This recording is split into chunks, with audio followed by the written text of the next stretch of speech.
Les vidéos précédentes, les 5 vidéos précédentes, on a abordé la notion des phaseurs. On a défini ce qu'est un phaseur et les réactances inductives et capacitives d'un condensateur et d'une bobine. Là, on va faire cet exercice, c'est le premier d'une série de plusieurs. Là, on a devant soi deux signaux alternatifs sous forme cosinusoïdale et sinusoïdale. V1t et V2t sont exprimés dans le domaine temporel parce qu'il y a la variable t. Maintenant, notre boulot consiste à déterminer le phaseur V1 et V2, c'est-à-dire actuellement les deux signaux sont dans le domaine temporel. Maintenant, il faut ramener V1t et V2t au domaine fréquentiel, c'est-à-dire il faut exprimer V1t et V2t en termes de phaseurs V1 et V2, d'accord? Puisque les phaseurs, les phaseurs impliquent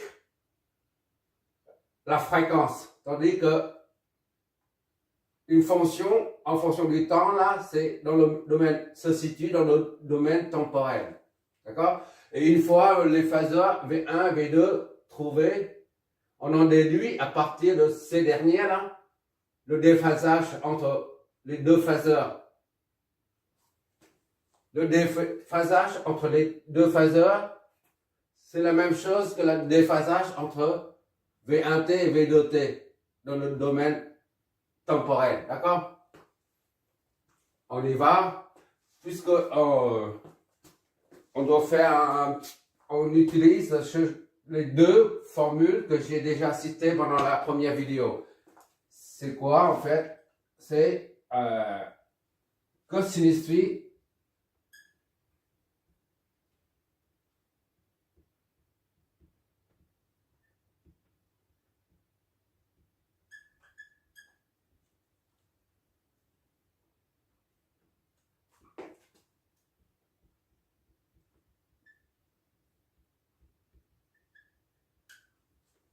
Voilà, ces deux formules sont très importantes pour la transformation des signaux.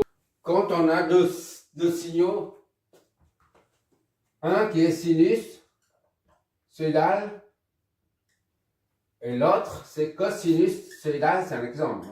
Comme d'habitude, on sait qu'une fonction sinusoïdale, c'est comme ça. Et cosinusoïdale, elle est comme ça. D'accord? Le cosinus, c'est pair, tandis que sinus, c'est impair. C'est la raison, c'est difficile à travailler avec cosinus, avec sinus. Sinus, c'est impair, tandis que cosinus, c'est pair. On a déjà dit ça pendant les deux premières vidéos. C'est la raison pour laquelle on travaille toujours avec le cosinus. D'accord? C'est une règle. Tu peux travailler avec les sinus, mais il faut tenir compte du signe opposé, le signe moins, chaque fois. Tandis que le cosinus, c'est facile à travailler. Donc, on transforme les sinus en cosinus, tout simplement. D'accord? Rien n'empêche de transformer cosinus en sinus. D'accord? On est d'accord là-dessus. Donc, dans notre cas, là, ici, on va transformer le sinus en cosinus. Et après, on va comparer. D'accord? Bon, prenons V1. V1t est égal à moins 4 sinus de 500 t plus 25. Or, on doit transformer ça en cosinus pour pouvoir comparer. Sinus phi est égal à cosinus phi moins 90. D'accord? Donc, tu considères ça, tout ça comme un angle. D'accord? Comme phi, par exemple. D'accord? Donc, V1t est égal à moins 4. Sinus, ça devient cosinus. D'accord? Ça, tu remets. Phi, ça correspond à tout ça. C'est-à-dire 500 T plus 25 degrés. D'accord? Moins 90. Je suis déjà à genoux. Donc, VT, V1T est égal à moins 4 cosinus de 500T moins 65 degrés. Jusque-là, c'est bon. Bon, maintenant, on va mettre ça sous forme phaseur. C'est-à-dire, il n'y aura plus de variable T. D'accord? V1, d'accord, est égal à moins 4. Tu remets l'amplitude, moins 4, et tu prends seulement la phase. Ça, c'est la phase, moins 65 degrés. D'accord? Pour comparer, tu mets toujours en phaseur positif. Ça, c'est, il ne faut pas oublier ça. Pour l'instant, tu as un moins là. Or, tu sais que, disons, tu as ici, ça c'est moins 4, et c'est moins 4,65. Moins 4, disons, ici comme, bon, comme ça en gros, moins 65 degrés, d'accord? Et si tu prends plus 490 encore, d'ici, à partir de là, tu prends plus 90, 180, qu'est-ce que je raconte? 180, d'accord? 180, ça fait combien ça? Ça fait l'opposé, d'accord? Tu fais 180, ça c'est ici. Et maintenant, tu prends ça comme repère à 0. Et tu prends 180 plus 180 degrés. Ça, son opposé. D'accord? Ça, c'est V1 tout à l'heure, qui est négatif, là, moins 4 et moins 65. Maintenant, pour avoir plus, il suffit de, pour supprimer le moins, V1, ça devient ici, là. Disons V1', d'accord? Pour supprimer le moins, là, il suffit de rajouter 180 degrés. C'est-à-dire, à partir de moins 65, là, tu prends comme repère, tu parcours 180 degrés. D'accord? Ça devient plus, là. Il n'y a plus moins, là. Ça s'oriente vers le bas, là, sur l'arc négatif. Maintenant, c'est l'arc positif, là. Tout est positif, là. D'accord? Ça fait 4 moins 65 plus 180. D'accord? J'espère que c'est pas trop compliqué, mais à mon avis, c'est ça, on va comprendre. Bon, je laisse ça comme ça pour l'instant. Donc, V1 est égal à 4 moins 65 degrés plus 180. Soit V1, le phaseur, est égal à 4 et 115. D'accord? Degrés.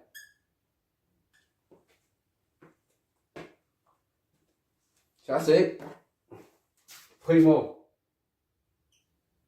On a répondu à ça. Déterminer le phaseur V1, V2. Maintenant, on a V1. Et V2, V2T, là, est égal à 5 cosinus de 500 T moins 40 degrés. Ça, V2T est déjà sous forme cosinusoïdale. Donc, on n'a pas à convertir en sinusoïdal, d'accord? Parce qu'un phaseur, c'est, on a dit, la partie réelle le phaseur, c'est la partie réelle, disons, phaseur Z, pour que ça soit plus général. C'est la partie réelle, un petit rappel, de Z La partie réelle, c'est cosinus. Donc, on exprime en cosinussoïdal, d'accord? Là, V2, en phaseur, en termes de phaseur, c'est 5 et moins 40 degrés. T'es d'accord? Ici, tu as un signe moins là. C'est pour ça que tu es amené à transformer en positif. Plus. D'accord? Tu mets un plus si tu veux. Ici, on l'enlève. Ah, ici, c'est un plus. Bon, t'arrêtes à ce niveau-là. Tu n'as pas besoin d'ajouter ou d'enlever 180. Et à partir de là seulement, maintenant, on va comparer.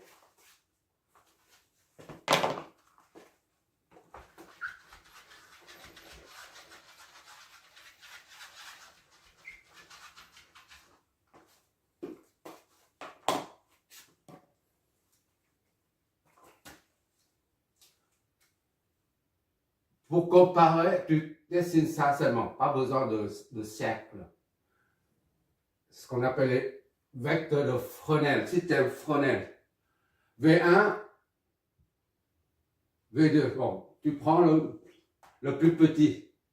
Donc c'est moins 40. D'accord? Moins 40. Disons c'est là, moins 40. Voilà, 5. V2 et 5 moins 40. D'accord? Là, c'est moins 40. Moins 40 degrés. Et maintenant, V1, c'est 100. C'est toujours par rapport à cet axe-là. D'accord? Ça, c'est 0. D'accord? Et maintenant, tu prends 115. 115, c'est à peu près comme ça. Voilà. 90, d'accord? Et ça, c'est 115.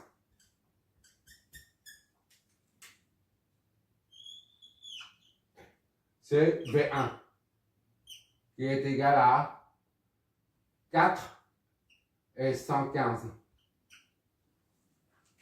Donc, entre ça et ça, comme on a dit, on tourne dans son trigo tout le temps. On compte positivement, d'accord? Tu prends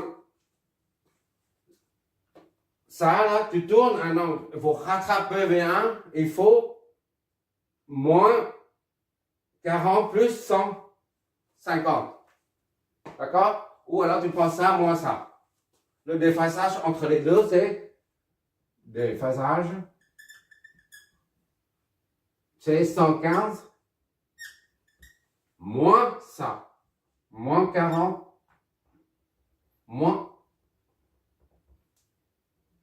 40. Ça fait 155 déphasage. D'accord? Entre les deux.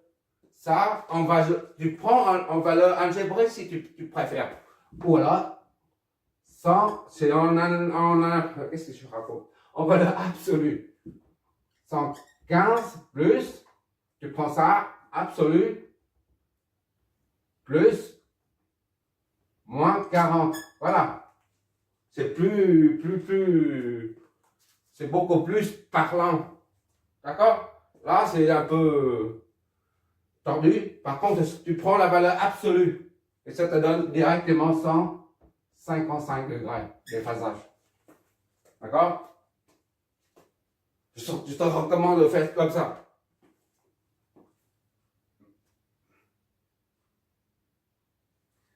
Et le déphasage entre V1T et V2T. Ça, c'est le déphasage entre le phaseur 1 et le phaseur 2. Et bah, maintenant, comme on a dit, ça, c'est le domaine fréquentiel. D'accord? Où E, J, oméga T est implicite, c'est-à-dire E, 500T, J, 500T est implicite. D'accord? Un phaseur dépend toujours de la fréquence. C'est pour ça, un phaseur, c'est une grandeur dans le domaine fréquentiel. Idem ici. Maintenant, tu ramènes ces deux valeurs-là, ces deux phaseurs dans le domaine temporel. C'est-à-dire, là, c'est V1T. On revient au début. Ça donne 4, c'est l'amplitude, d'accord? L'amplitude, c'est 4. Et cosinus de oméga t, c'est 500 t plus 115 degrés, d'accord? V de t, idem. Tu mets l'amplitude, c'est 5. Cosinus 500 t moins 40. Voilà. Au lieu de calculer le déphasage entre V1 et V2 dans le domaine temporel, eh ben, tu calcules dans le domaine fréquentiel. D'accord? Le signal, là, on vérifie pour voir si c'est bon. Ça, par exemple, on a ça là, V1 là. V1t est égal à 4 cosinus de 500 t plus 115 degrés. On va voir si on tombe sur sin. Sur sin est quelque chose. Or, cosinus est égal à sinus phi plus 90. D'accord? Cosinus de phi, on considère ça comme phi. Tout ça comme phi. D'accord? Comme phi. Bon.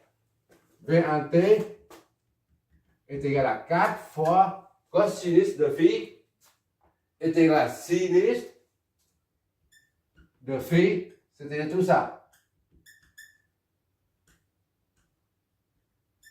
15, d'accord? Plus 90. Voilà. Qu'est-ce que ça nous donne? On contrôle pour voir si on a à partir ça est équivaut à ça. Équivaut à ça ou pas. D'accord? On vérifie ici, V1t ici, c'est ce côté-là. Le monde de droite est égal à moins 4 sinus 500 t plus 25 oméga, 25 degrés. Bon, on continue. V1t est égal à 4 fois sinus de 500 t. On peut oublier 500 t. Hein. 205. 5 degrés. D'accord? Puisque oméga est constant, on l'oublie. Hein? On l'oublie, on met simplement sinus oméga t. Voilà. Pour simplifier la vie.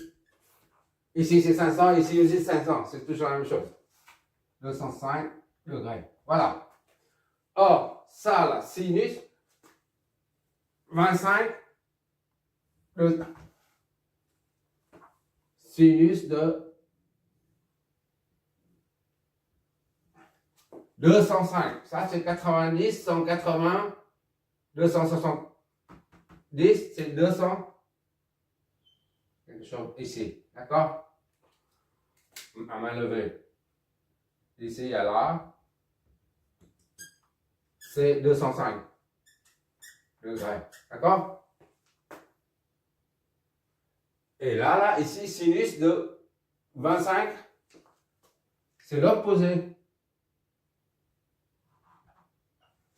Là, ici, c'est 25 degrés. Et ça, c'est 205.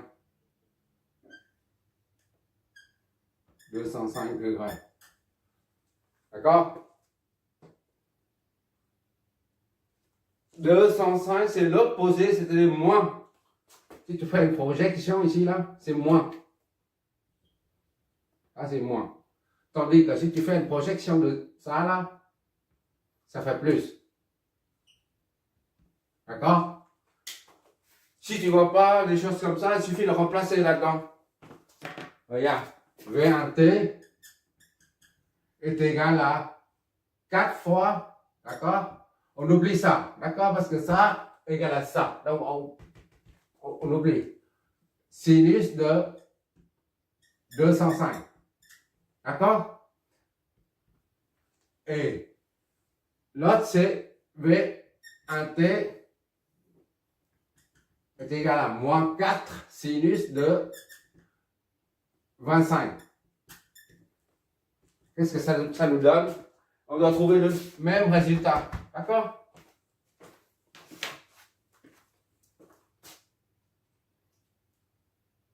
Sinus 4 fois sinus de 205.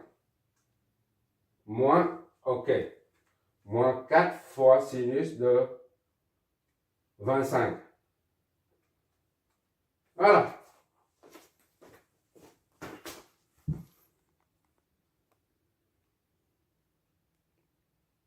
Vu? Tu retrouves le même résultat. Voilà. À partir du phaseur, qui est dans le domaine fréquentiel, tu ramènes, tu transformes le phaseur en une fonction temporelle. Et ça, le première vue, tu vois qu'il y a une sacrée différence. Mais lorsque tu transformes et tu calcules, tu vois bien qu'on trouve le même résultat. V1T ici, là, c'est moins 4 sinus machin. Alors que, on voit ici, c'est 4, il n'y a plus de moins. Et sinus, c'est le cosinus 115 qu'on a fait depuis tout à l'heure. D'accord? Maintenant, tu as compris à peu près ce que c'est un phaseur. Mais l'utilité des phaseurs ne s'arrête pas là. Ça va très très très loin, les phaseurs. Si, par exemple, si tu... C'est ce qu'on va absolument faire d'ailleurs. Les composantes symétriques. Alors là, si tu n'utilises pas les phaseurs, eh ben, tu n'es jamais sorti de l'auberge. Tu ne veux pas analyser le système, les composantes symétriques sans les phaseurs. C'est impossible, impossible. Ça devient inextricable, d'accord? Donc, l'utilité des phaseurs s'étend dans tous les domaines, en fait. Bon. Maintenant, on va faire un deuxième avec l'addition-multiplication des phaseurs. Merci d'avoir regardé.